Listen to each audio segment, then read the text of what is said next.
Hello and welcome to IDP's IELTS Advantage session. In this session we're going to tell you a lot about IELTS, and for those of you who don't know very much, we'll be able to explain what IELTS is and what you can expect when you do an IELTS test.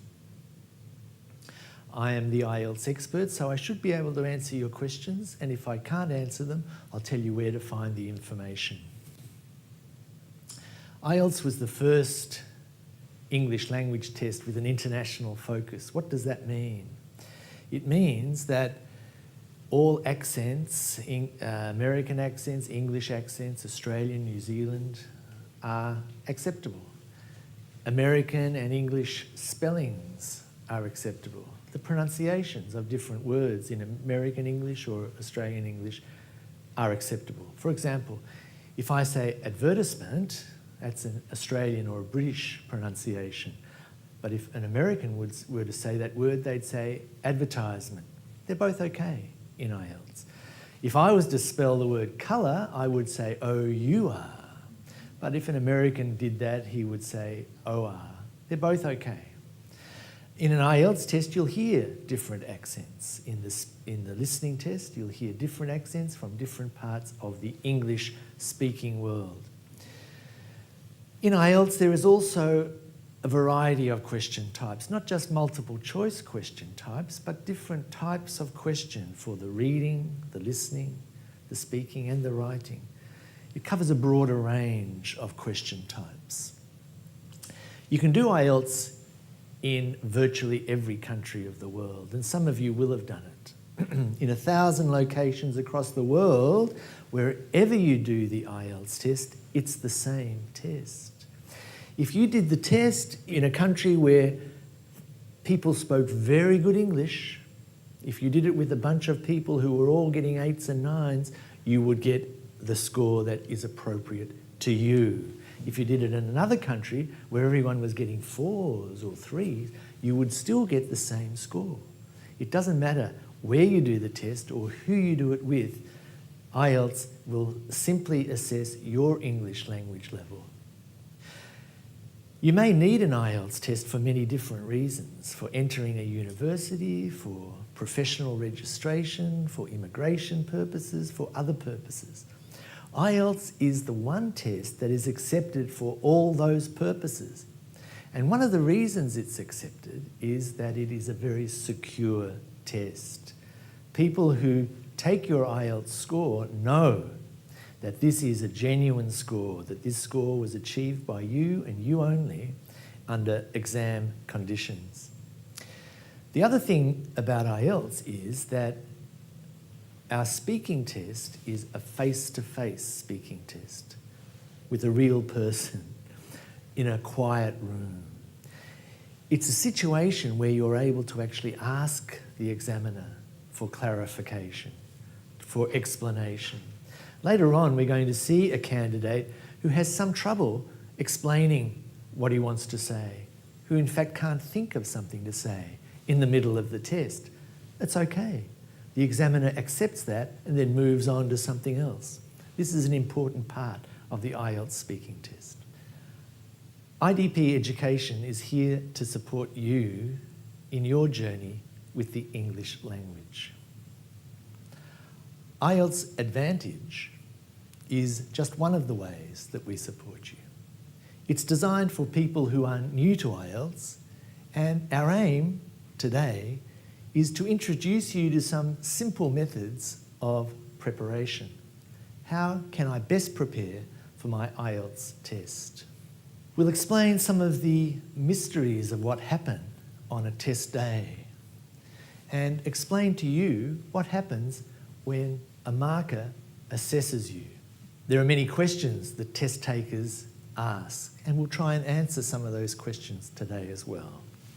And we'll give you some tips for getting the best out of this test. So let's talk about preparation to begin with.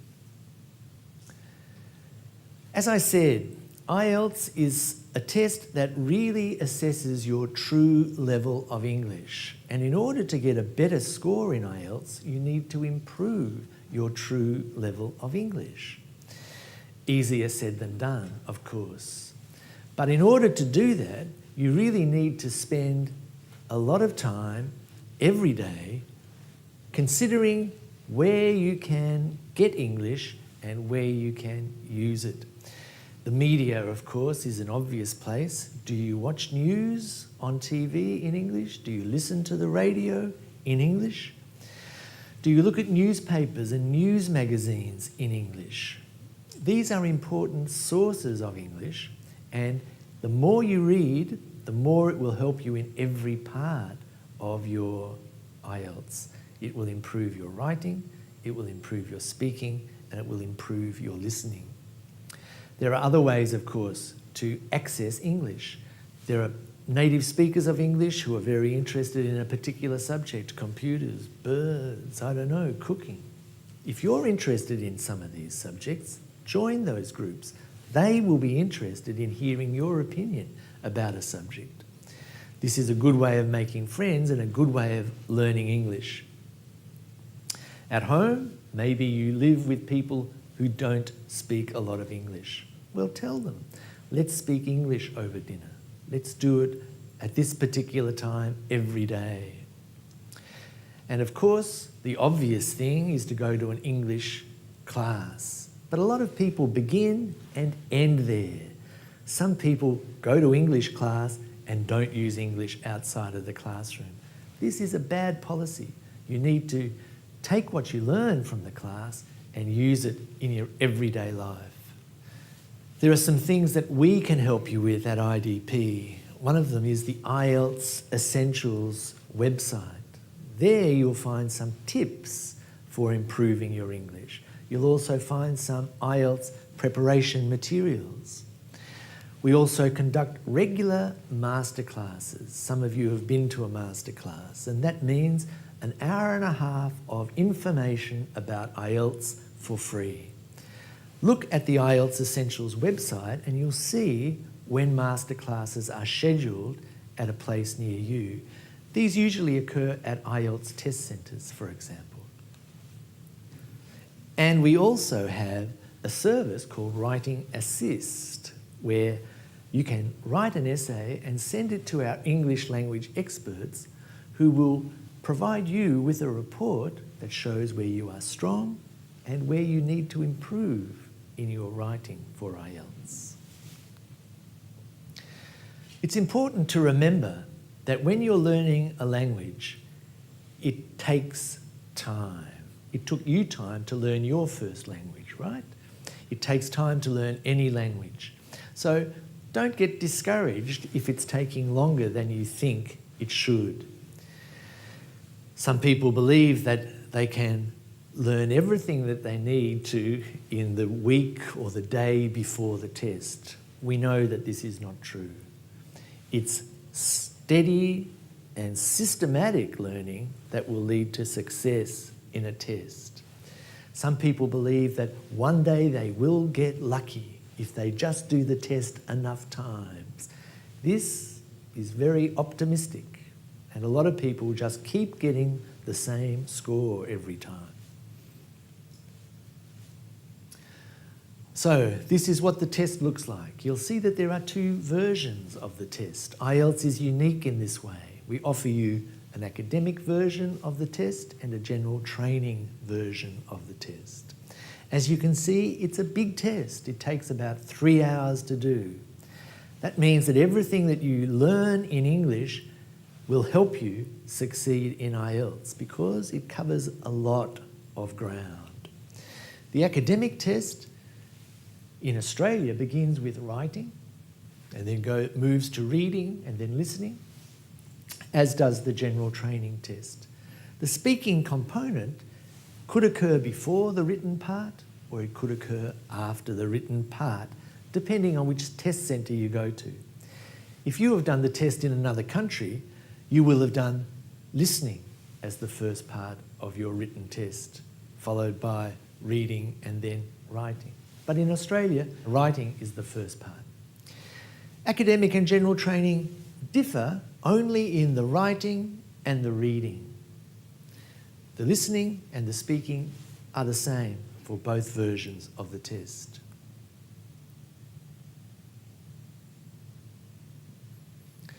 You need to decide which version of the test is best for you.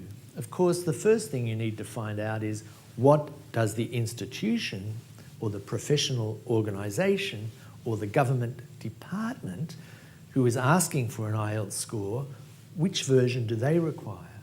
It may be that you have no choice, that you must do the academic, but sometimes there is a choice. So find out if there is a choice, and then you decide, well, where are my skills? If you have done a degree where you had to read some serious, detailed English academic texts, you'll find that the academic reading is quite comfortable for you. If you are quite comfortable with interpreting graphs, writing descriptions of charts, then the academic writing will be very suitable for you. But maybe you don't have those skills, so consider doing the general training, if there is a choice. IELTS is based on a 9-band scale. If anyone is 0 in this room, you don't understand anything in fact, you're probably not even here, because a 0 is if you didn't come to the test. A 1 is somebody who speaks no English. 2, nobody in this room, because you wouldn't understand things that I was saying. We get up to band 4 as a limited user. You'd be understanding some of what I said. But you are getting around the band 6 or band 7 or better score. And that means that you are becoming quite a good user of English. Remember that these 9 bands also have half-band scores in between. So you may be a 6.5 or a 7.5. That means, in effect, that there are some elements of your language of the higher band and some elements of the lower band. I like to think I'm a band 9, but that's because I've been speaking English for about, when did I start? About 58 years, all right? So I should be an expert, okay? How is each skill assessed? In the writing, as I said before, you have 60 minutes to show how you can write. You are asked to write 150 words for task 1 and 250 words for task 2. Please write at least 150 and at least 250, because if you don't, you'll be penalised. But don't write too many more words than that. Task 1 is only half the value of task 2. In other words, task 2 is 2/3 of the writing score. In reading, you are asked to read 3 long passages in academic and 6 short passages in general training.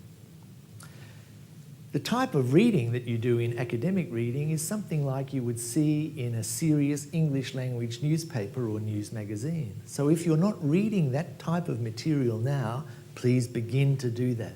It will help you. In general training, the type of reading is less academic. It may be a list of rules, some instructions, it could be a bunch of advertisements. It's the sort of stuff you might find in your letterbox when you go home. The advertisement from a local supermarket, for example. So read that sort of thing. In listening and in speaking, of course, there is no difference between academic and general training. In the listening, there are 4 sections. In the first section, 2 people will be having a conversation about an everyday topic. In the second section of the listening, there will be 1 person talking, a recorded piece of information, perhaps a news broadcast. The third section of the listening will be 2 people or 3 talking again about a subject which is related to study. In the fourth section, there will be a lecture that you have to listen to. The listening becomes progressively more difficult. There are 40 questions, and each of these questions is worth 1 mark. In speaking, there are 3 distinct sections, and you can practice these sections. In the first section, you talk about everyday events and interests. In the second section, you are asked to speak for 2 minutes. And in the third section, you enter into a discussion with your examiner. I've talked to a lot of test takers around the world, and they ask me many questions. I'm going to share some of those questions with you now. In the writing test, for example, many people ask this question: how many paragraphs should I write? Other people say, can I use the word I in my writing? Can I use capital letters when I write? If I'm given a graph in academic task 1, how do I recognise what the main features are? And if I'm asked a question, do you agree or disagree, in task 2 of a writing test, do I have to give both sides of the argument? You may be surprised at some of the answers. Let's look at the first question. How many paragraphs should you write? Well, there is no set rule. It may depend on the question you're being asked. If you're asked a fairly simple question like, to what extent do you agree or disagree, then you may be able to only write about 3 paragraphs. Introduction, I agree for these reasons, and conclusion. If you're asked another question like, discuss both of these views and give your own opinion, then this may take more paragraphs to do. The important thing is you should use paragraphs, but don't use too few and don't use too many. Each paragraph should have a topic sentence, and when you've dealt with that topic, you should move on to another paragraph. If, for example, you're making 3 important points, that's probably 3 paragraphs. I would say, as a rule of thumb, as a general rule, no fewer than 3 and no more than 6 paragraphs. Can you use the first person I in an academic or general training task 2 essay? The answer is yes, please do. Because in the essay, you are asked to give your opinion and to use examples from your experience. So how are you going to do it without using the word I? The examiner wants to hear your opinion. The worst thing that you can do is to say there are 2 sides to every coin, that there are many different opinions, and never give your own opinion. Say what you think. An IELTS essay is not the same as an essay you write at university. Can I write my essay in all capital letters? The answer is yes, you can. And in fact, I would recommend that you did if your handwriting is very bad, because the examiner needs to be able to see that you can spell, needs to be able to understand what you're writing. Remember though, if you're using all block letters, make sure it's clear where one sentence begins and another sentence ends. That means use your full stops and make them clear. This question about academic task 1, you look at a graph, you look at a chart. How can you tell what is important and what is not important? Well, this takes experience. If you read regularly, if you read a serious English language newspaper, news magazine, go to the business section. Have a look at the charts.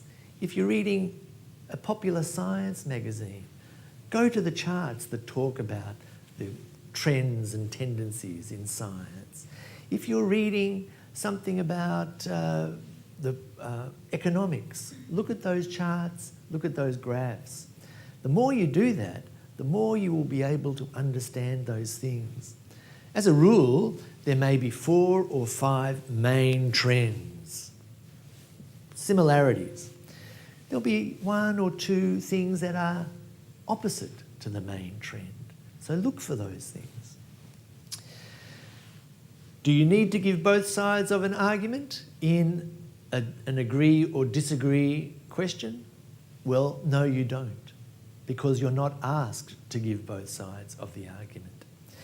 If, for example, the task 2 question is, this is what is happening.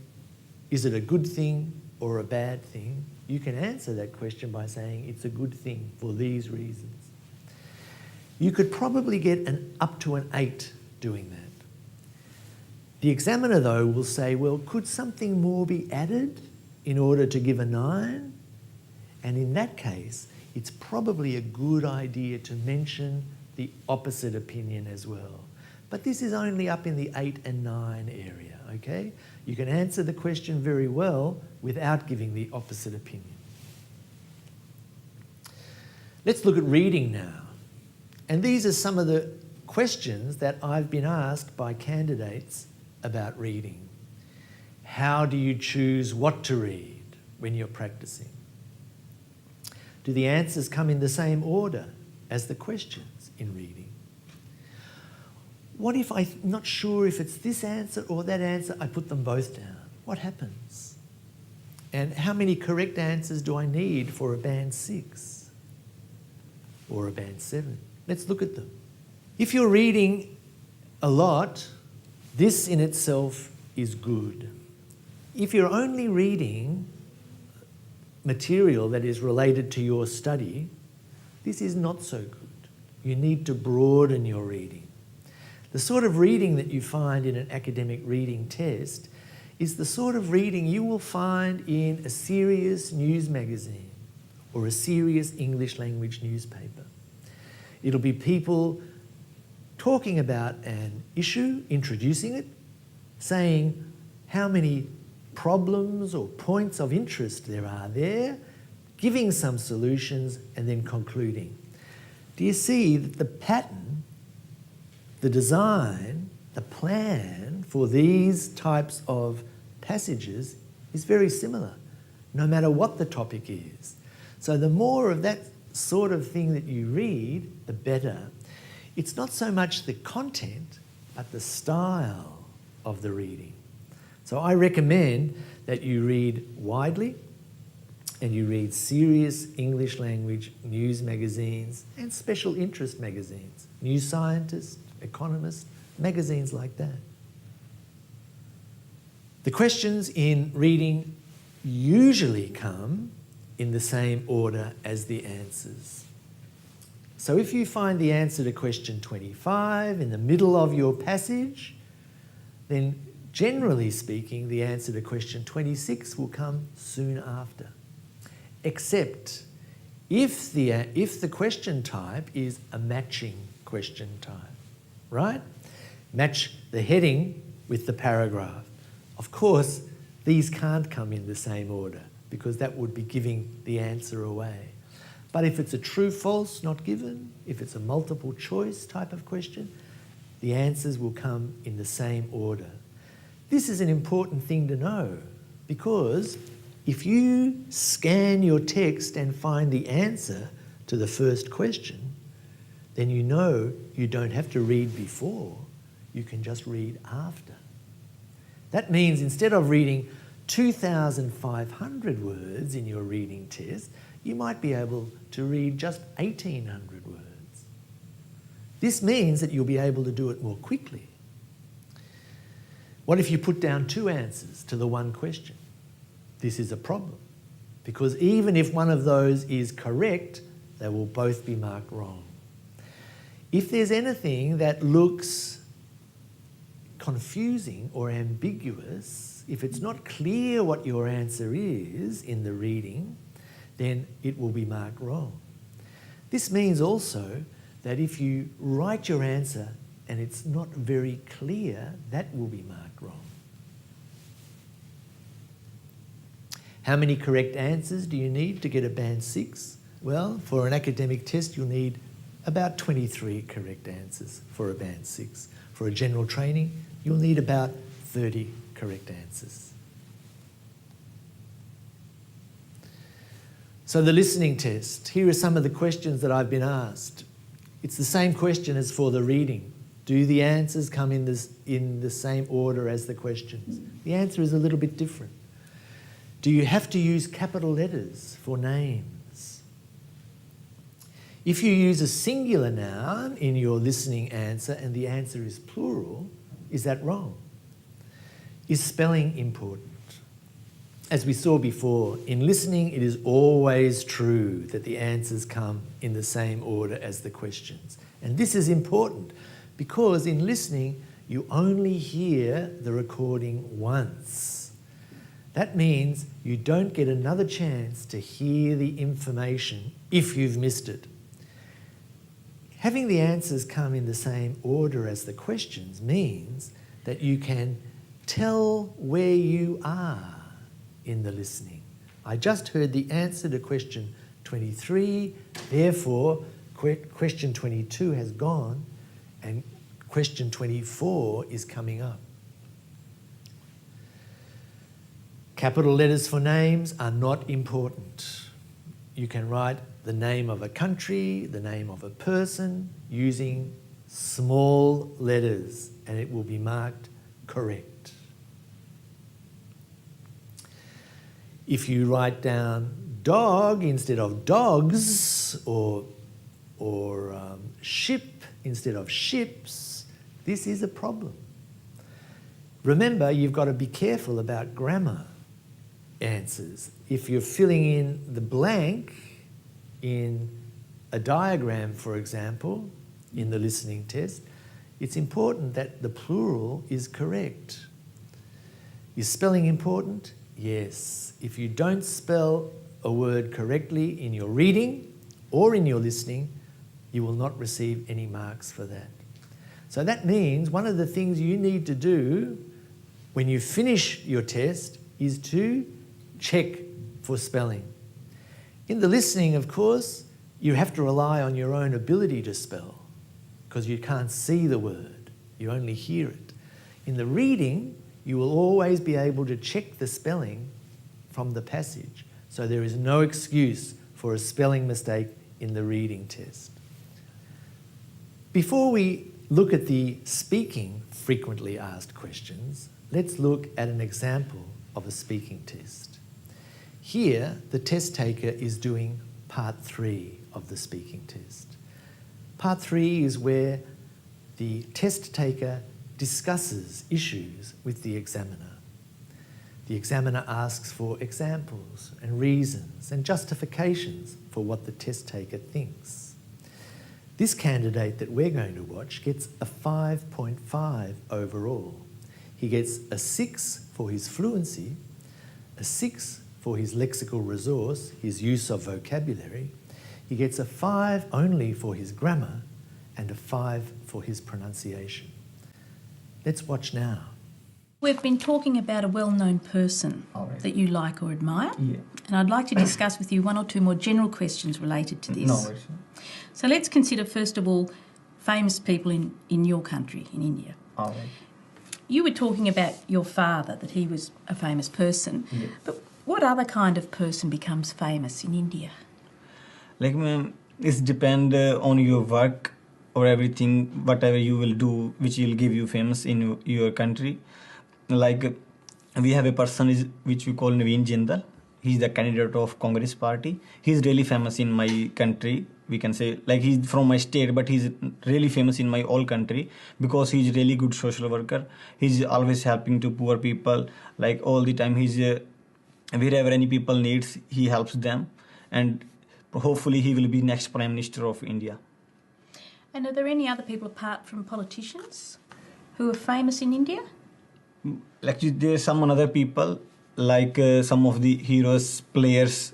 So, like, if we can talk about Sachin Tendulkar, he's really famous because he's really good player as well. He's well known in all of the worlds. Like, we can say about some singers and players and actors, they are famous as well.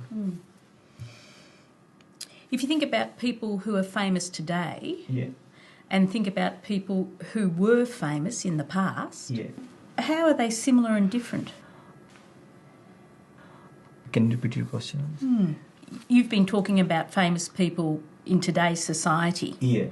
If we then think about people who were famous in the past, how are they the same or different? Actually, there are some people, they were famous in past, they did something in the past. Some people, they are doing now really good, they are but we can't say, probably I agree with this thing that like this both, there is some different, they did something different in their past according to that time. What sort of things did they do Like in the some, past?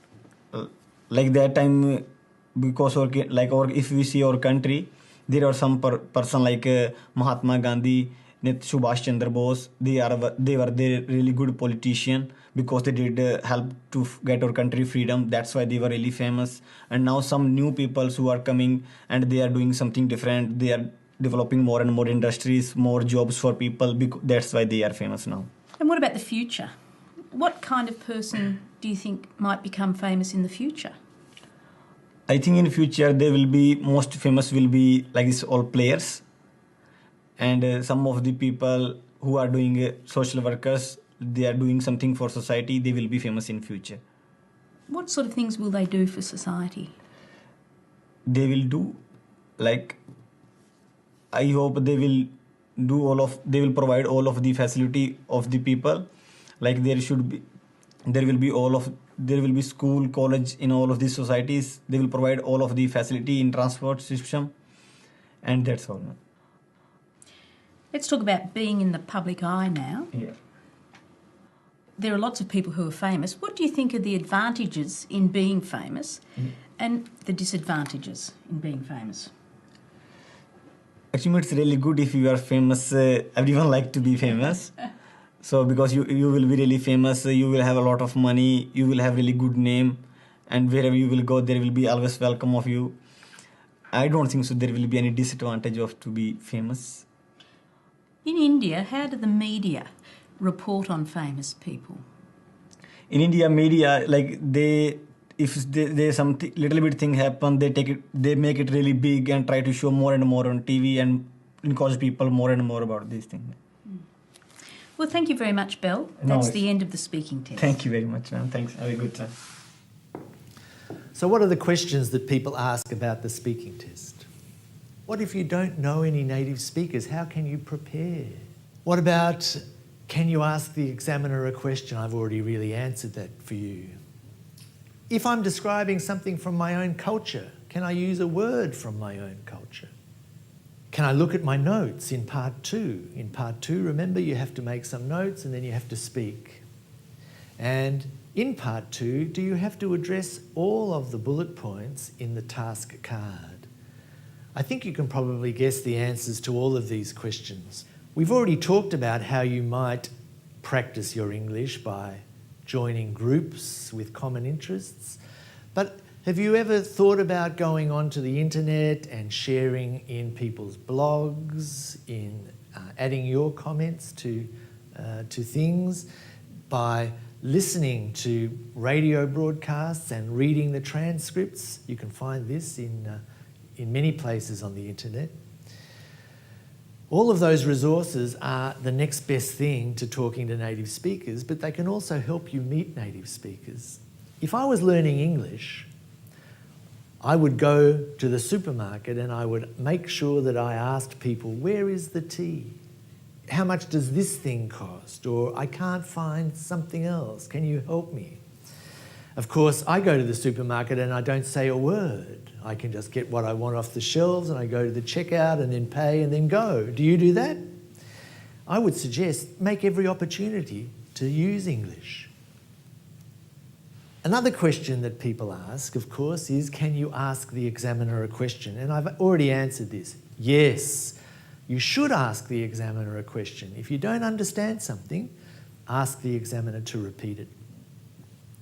Of course, the examiner can't always give you an explanation. In the first part of the test, the examiner can only repeat the question to you.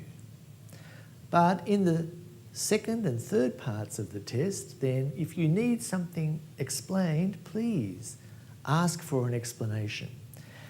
Of course, if you're asking for repetition and explanation every minute, the examiner will think, well, maybe your vocabulary is not very good, so don't do it too often, but a little bit is okay. If you're describing something from your own culture, can you use your own word for it? Well, of course you can. Your examiner is somebody who is very comfortable with foreign languages, right? They are all teachers of English as another language, an alternative language. That means they've talked to many people from China, from India, from Thailand, from Korea, from Japan, from everywhere, right? So they're quite comfortable with these things. They've usually travelled. Many of them have lived overseas as well. But if you do use a word from your own language, from your own culture, be prepared to explain what that might mean. If I, for example, am talking about nasi goreng, say, well, that's fried rice in English. Can you look at your notes? Of course you can. That's why you make the notes. But practice making notes. This is an important skill that you need to develop. Practice making good notes. Some people make notes and they write long sentences. This is not the way to make notes. You need to make just little, quick words, dot points that can help you to talk. This is related to part 2 as well. Do you have to cover all of the bullet points in the task card in part 2? In part 2, you're given a task. I want you to describe a person that you know who is successful, for example. Say how you know this person, why he is successful, what other people think about him, for example. Do you have to cover all of those points? The answer is no. It's a good idea to start from those points because that gives you some help. That's the idea of those dot points, to give you some help in answering the question. But if you wanted to talk a lot about how you've met that person and why he's such a good friend, for example, then do that. The examiner is only listening for the quality of your English. Okay, we've talked about some of those frequently asked questions, and now I want to help you prepare for the test day. There are some things that will happen on this day that may surprise you, that you should be prepared for. When you arrive for your test, it's important that we take your photograph. Your photograph will be taken. This is the photograph that will appear on your result. It tells everybody that you are the person who did the test. It's a very important part of IELTS security. And it's one of the reasons why IELTS is so respected around the world. So your photo will be taken and your ID will be checked. So don't forget your passport. Bring your passport. In some countries, your national identity card is enough, but in Australia, it will be a passport. It may be that we will scan your finger. And this is another security feature. And you will have to check in your belongings, your mobile phone especially. You're only allowed to take in with you a pencil and some water in a clear bottle, but nothing very much else. In test centres, you'll be supplied with a pencil.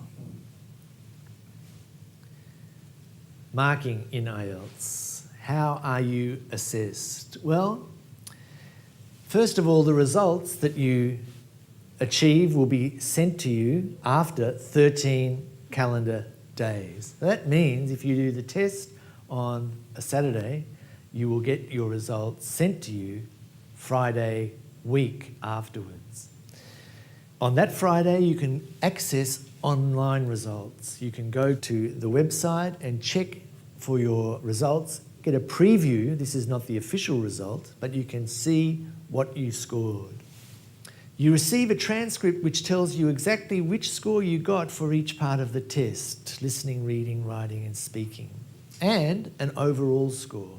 This will be the average score that you got. And you can have us send your results to 5 different places, to institutions, for example, to the government. Now, what if you think that you did better than your score? What if you think there was a mistake made with your results? Well, you can do things about this.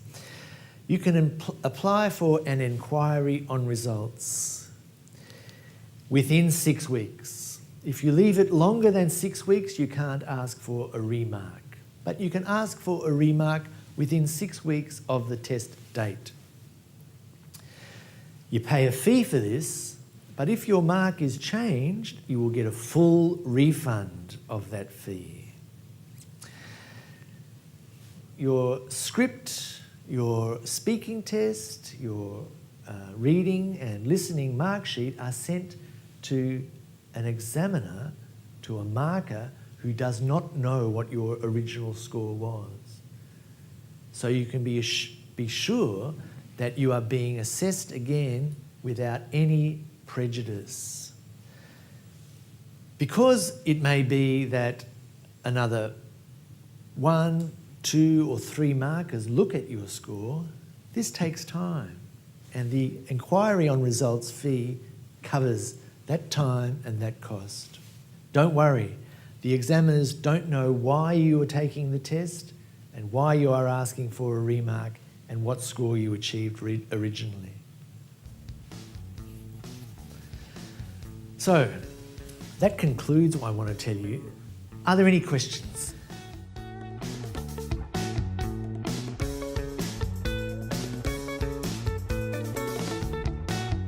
Yes, you do. You can't just do one part of the test again. You have to do the whole lot.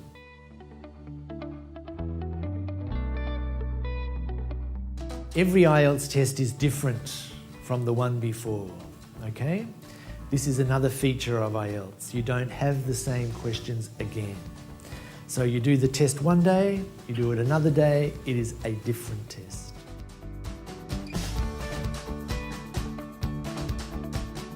If you change the topic in the middle of the test, in part 2, well look, it depends how much you change it. As I said before, you don't have to cover all of those bullet points in part 2. If you begin talking about the topic that is given to you and you digress a little bit, you change the topic a little bit, then that's okay. But if the examiner thinks that you are giving a rehearsed speech, right? I'm going to tell you, you ask me about laptops and I'm going to tell you about dogs, right? The examiner will say, well, okay, what you're saying is not relevant. You have practiced this. And in part 3, they will ask you some other questions which make you answer the question, right? So they will say, why do you say that? Oh, no, I didn't ask you that, I asked you that, right? So if it's a natural way of talking for you to add extra information, don't worry about that, that's all right. Any more questions? All right, if there are no more questions, let me just tell you 1 or 2 more things. And they are, your next steps are these. Please go and visit the IELTS Essentials website and get some IELTS preparation resources. You can also join us on Facebook. There you will get some tips for success in IELTS, and you can also ask some questions of our experts. You can find past test papers at IELTS Essentials, and you can find also where you can attend an IELTS masterclass. Again, thank you very much for your attendance and best wishes. Bye-bye.